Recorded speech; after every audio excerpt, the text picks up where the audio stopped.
Hello mga sangkay mga kalingap! Welcome back to my channel. Kumusta? Kumusta kayong lahat? So for today's video, gagawa ko ng reaction patungkol ito dito sa aking napanood na live ni Kupitana. Aba, nakapanglait no? Nakapanglait ang pinakamagandang Kupitana.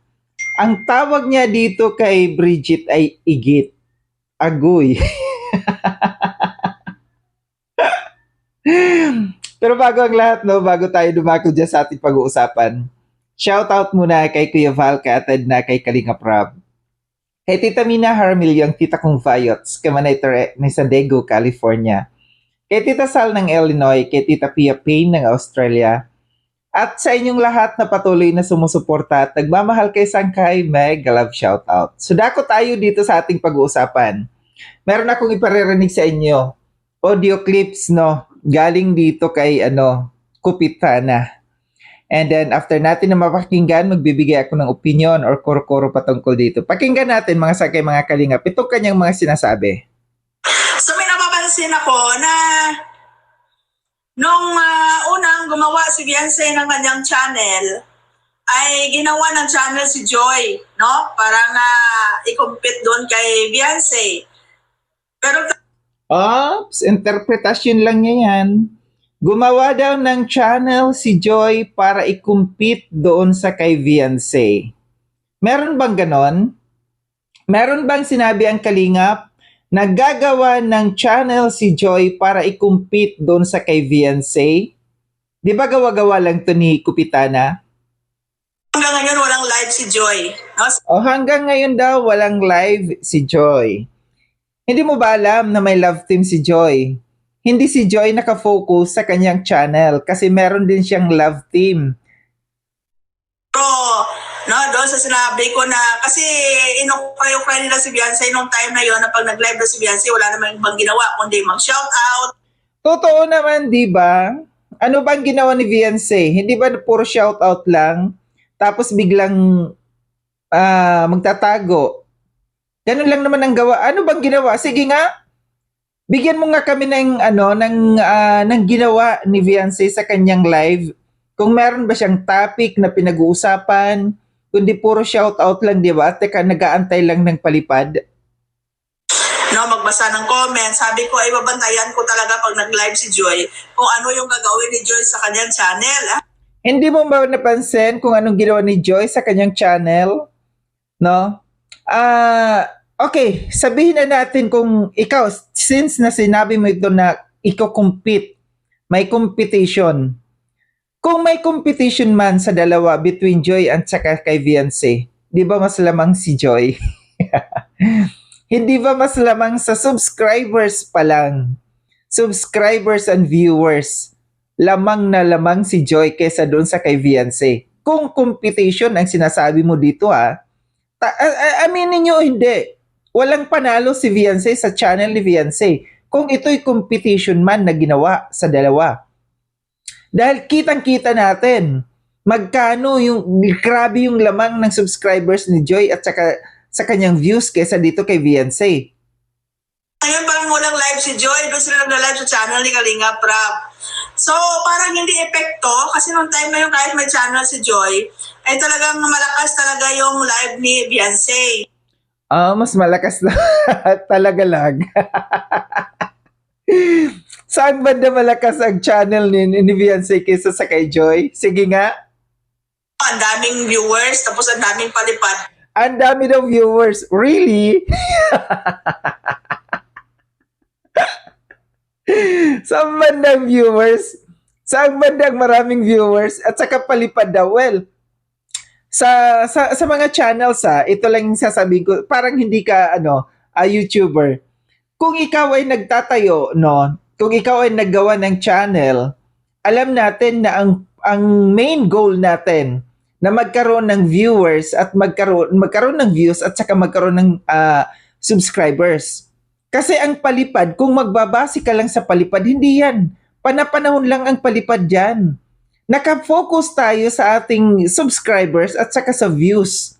So kung ikukumpara mo between Joy at saka kay Beyonce, kung ang pagbabasihan natin, kung talagang yung pagbabasihan natin, no, kaya ka nag-create ng channel dahil ang main goal mo, main purpose mo na makakuha ka ng mga subscribers at saka makakuha ka ng views, panalo si Joy. Isa dito sa kay VNC. Pero kung ang pagbabasihan mo dahil lamang sa palipad, ay hindi yan. Isipin mo, ito yung sinasabi ko, panahon ng palipad. At saka kung pumaldo man sa palipad si VNC, una at pangalawang live lang niya. Sumunod na mga live, meron pa ba? Wala na. Di ba? Kasi yun lang. Kaya yung sinasabi ko, panahon lang yan. Kaya yung sinasabi mo dyan na mas talo si Joy kaysa ni VNC, ngek-ngek mo. So parang hindi effective yung pag-compete ng channel ni Joy kay Beyonce. So ang ginawa nila ngayon, pinursige nila yung igit. Ito, igit daw. Yung Edbri, hiyang-hiya naman ako. Hiyang-hiya naman ako sa iyo, Kupitana. Tawagin mong igit. Di ba? Itingnan mo ang mukha mo, mukha kang tubol.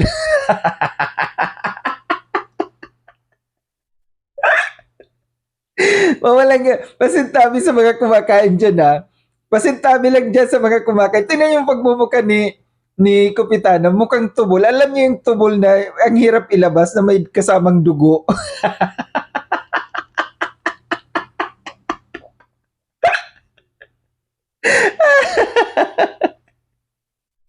Hindi ba? Pagkatitigan yung ipakatitigan yung mukha ni Kupitana tapos itabi niyo sa mukha niya yung tubol na matigas. Ganon katigas ang pagmumukha niya ni Kupitana. Kasing tigas ng tubol na may kasamang dugo-dugo.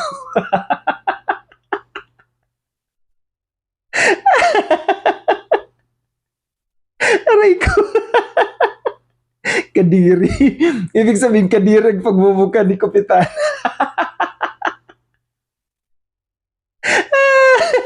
naranasan ko na kaya yung tubulin. Yung hirap na hirap kang ilabas, tapos pagtingin mo sa tubol, may dugo-dugo.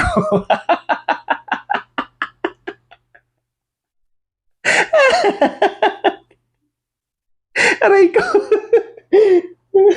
Ano ba yung magbasa, guys? Get, no? Breath. Ano ba yung mapangalan? Kupitana, kumusta kayang anak mo? Yung kung talagang anuhin mo si Bridget, no, yung igit si Bridget. Ganda-ganda ni Bridget. Patingin nga ng itsura ng anak mo.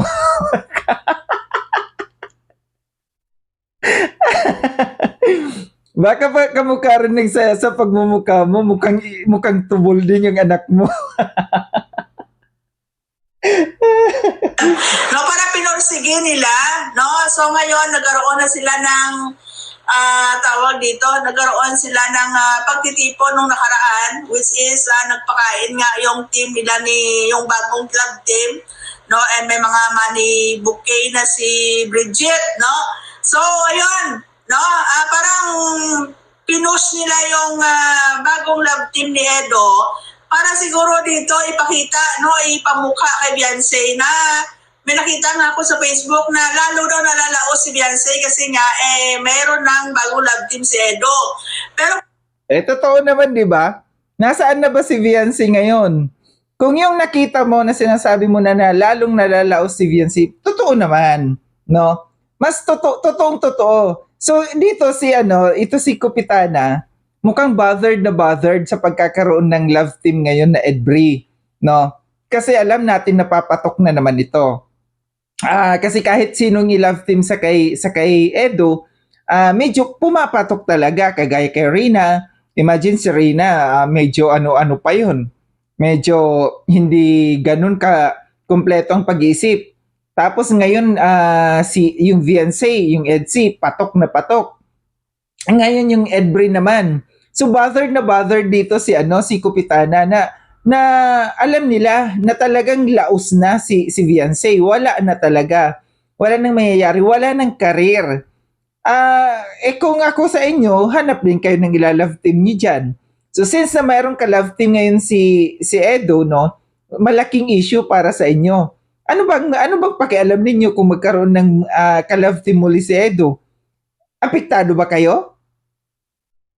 Tatandaan ninyo, nung nagkagulo ang EDSA at maghiwalay ang landas ni Edo at saka ni Beyonce, ang sabi ni Kalinga Prab, hindi na ilalove team si Edo kasi nga, tigol it naman. O, tigulang na. Hindi na daw ilalove team sa Edo kasi tigulang na, matanda na. Yung ba'y final? Yung ba ay ibig sabihin final ba yung ding decision na yun ni Kalinga Prab na hindi na ilalove team si Edo? Yung dapat yung ano mo kung talagang final na yun na sinabi ni Kalinga Prab. Kaso wala namang sinabing this is a final, no?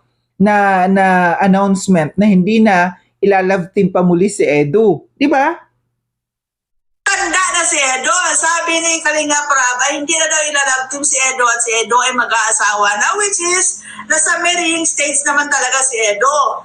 Pero anong nangyari? Itinuloy pa rin nila yung Bridget. Ilang taon na ba si Bridget, guys? Okay? Ilang taon na ba si si Bridget? O di ba? Igit na. Igit talaga. Pinaninindigan talaga dito ni Tubol. Pero, makita lang natin ang pagmumuka ng anak mo. Kung sinong nakakaano dyan ha, kasi pinipersonal na niya dito si Bridget, no? Ikukumpara natin yung anak mo at saka kay Bridget ha, kung sino ang mas mukhang igit at saka mukhang tubol.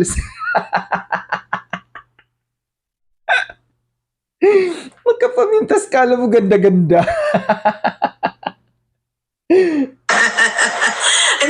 So, mga ano talaga, na ibig sabihin, doon mo lang talaga makikita na may mga ano talaga, may mga intention, no? May mga intention. Tinapatan nila talaga para bumagsak si Beyonce. Yes! Oo. Ay, aminin nyo naman. Aminin mo hindi. Ano bang pakialam mo? Kung ang Kalingap merong love team. I-love team naman talagang ano ni Kalinga Prab. Anong pakialam mo kung si Edo ay ilalove team muli sa iba? Alangan naman magantay, tumingga na lang si Edo dyan. Kung pwede pa naman at kung kaya pa naman at kung may mga susuporta pa naman. Anong pakialam mo doon? Bothered kayo na alam ninyo na wala na, hindi na magkakabalikan pa muling EDSI. Kasi itong kanyang ano dito na ipinapaano daw talaga na bumagsak si Beyonce. Sino ba ang may kasalanan? Sino ba ang may kasalanan na para bumagsak siya? Si Edo ba? Kalingap ba ang may kasalanan kung bakit bumagsak si Beyonce? Yan yung tanong nyo sa sarili ninyo. Sino ang may kasalanan kung bakit bumagsak si Beyonce? Di ba sila rin? Sila rin lang ang may kasalanan kung bakit dumating sa punto naging ganyan si Beyonce ngayon. Ang ganda-ganda ng karir niya dito sa Kalingap, di ba? Pero anong nangyari? Sino ang may kasalanan dito? Yun ang sabi natin, hindi na yan ilalove team si Edo. Hindi na magla-love team. Never na. Kasi nga mag-aasawa na. Tapos ngayon, pinush nila yung Bridget para na naman dito, pantapat na naman kay Beyonce. No, and ang bilis, meron na silang grupo, may mga GC na about yan sa love team na yan. Hindi pa ba kayo nadadala, no? Si Edo, kung may ano si Edo, no? Kung may tawag dito, kung may hiya. O di ba? Kung may hiya daw si Edo, sino ka para mahiya sa'yo si Edo? Ikaw ba kahihiyaan? Di ba? Dapat ikaw ang mahiya. Di ba? Ikaw ang nakakahiya. Kung si Edo rin lang naman mahihiya sa iyo, no way.